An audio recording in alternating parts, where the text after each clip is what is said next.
You know, just when you think you've kind of seen everything in wrestling. Something completely out of left field happens. Exactly. We're talking Hulk Hogan, a name everyone knows Mm-hmm. from, professional wrestling.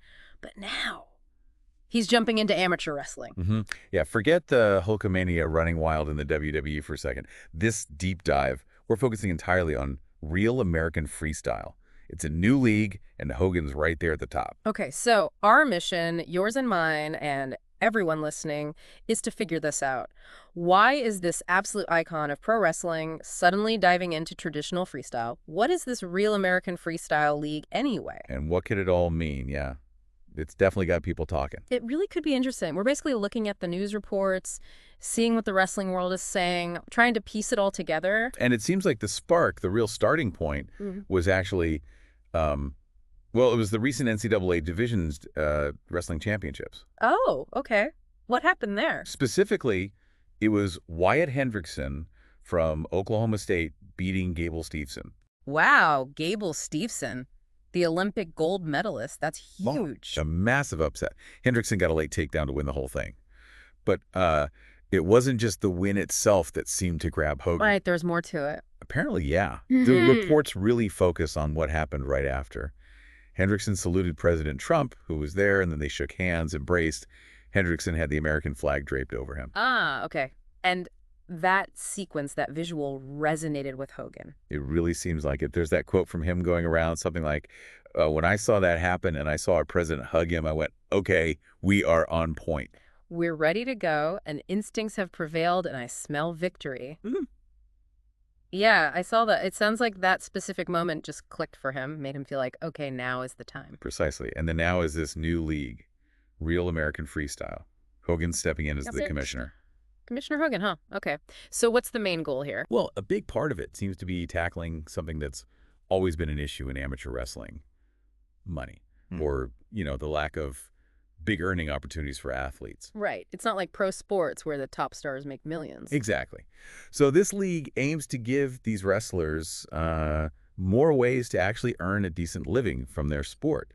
It could potentially change things for young wrestlers thinking about their future, Yeah, instead of just aiming for the Olympics or maybe switching to MMA later on. Right. This offers another path, maybe one with quicker financial rewards.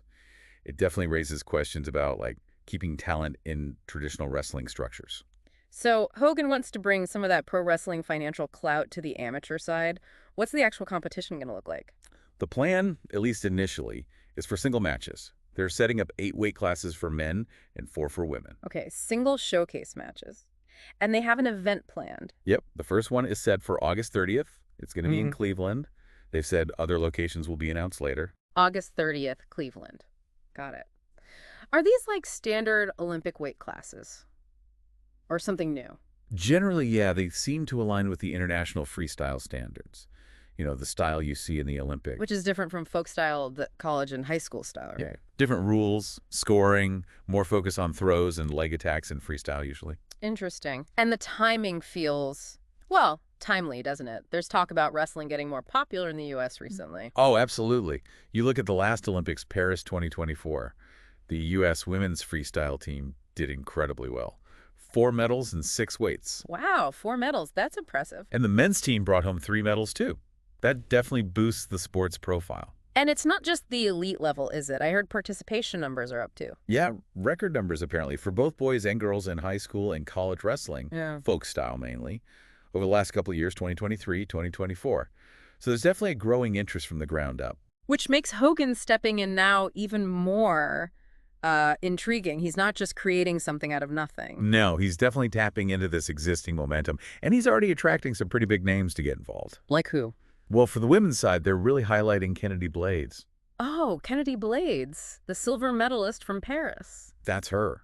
Seems like she's intended to be a central figure, kind of the face of the women's division. That's a huge get. What about the men? We're hearing names like Zahid Valencia, who's a multiple-time NCAA champ and world medalist, and also Ben Askren. Ben Askren. Okay, he always brings attention. Both serious competitors with followings. Definitely. And Hogan's apparently pretty excited about the possibility of getting Wyatt Hendrickson and Gable Steveson into the league, too. The 2 guys from that NCAA final that started all this. Exactly. Hogan even mentioned a potential rematch being on the radar. Oh, man.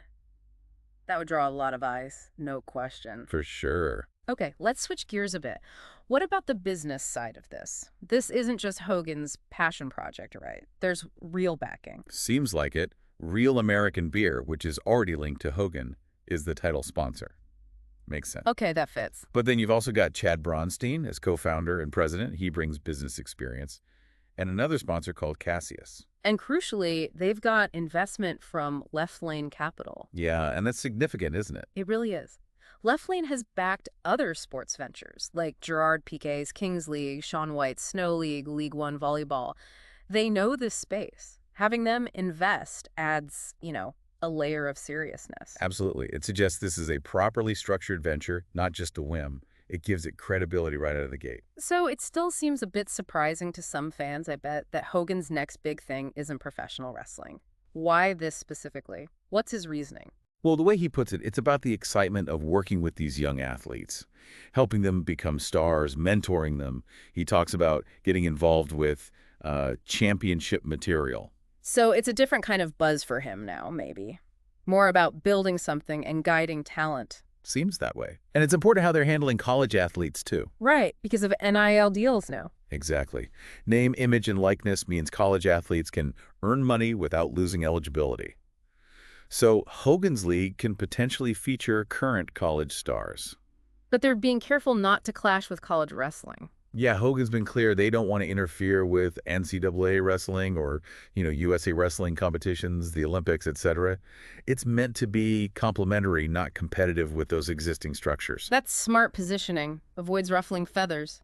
And he's brought in some familiar faces from his past, hasn't he, besides himself? He definitely has. Eric Bischoff is involved. Bischoff, wow, former head of WCW back in the day. The very same. He's the chief media officer. Hogan gives him a lot of credit for getting the league's production and strategy moving. Bischoff definitely knows how to market wrestling-related content. That's a major player to have on board. Anyone else significant? Yeah, Israel Martinez is the chief operating officer. He's got a really strong background as a wrestling coach, worked with UFC champions too. Okay, so real wrestling expertise there. And Martinez apparently played a key role in getting USA Wrestling's blessing for the league. Ah, that's crucial. Having the official governing body on board, even just tacitly, adds legitimacy. Absolutely essential for operating within the established amateur wrestling world. So yeah, it looks like Hogan sees this Real American Freestyle as an alternative, maybe, for some of these top wrestlers, something different from the pro wrestling path. And for him personally. He basically said he was tired of sitting on the couch, Yeah. He wanted to get involved again, but with these high-caliber athletes, these potential champions, a new challenge, a new focus. Okay, so let's try and boil this down.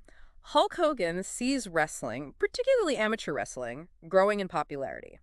He's inspired by a specific moment, Hendrickson's win, and the aftermath. Right. And he wants to create a new league, Real American Freestyle, to give these wrestlers better earning opportunities than they usually get.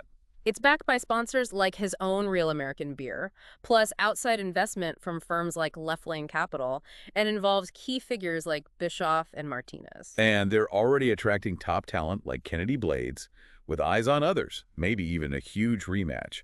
First event's planned for August 30th in Cleveland. That pretty much covers it. It's definitely something to watch. It really is. And, it makes you think, doesn't it? What happens when a massive celebrity personality like Hogan enters a traditional, often quite insular amateur sport like this? Could it work? Could this model, celebrity backing, sponsorships, maybe a bit more showmanship, be applied to other amateur sports that struggle with funding and keeping athletes? Like track and field or swimming or gymnastics maybe. What are the upsides? More money, more exposure for the athletes, certainly.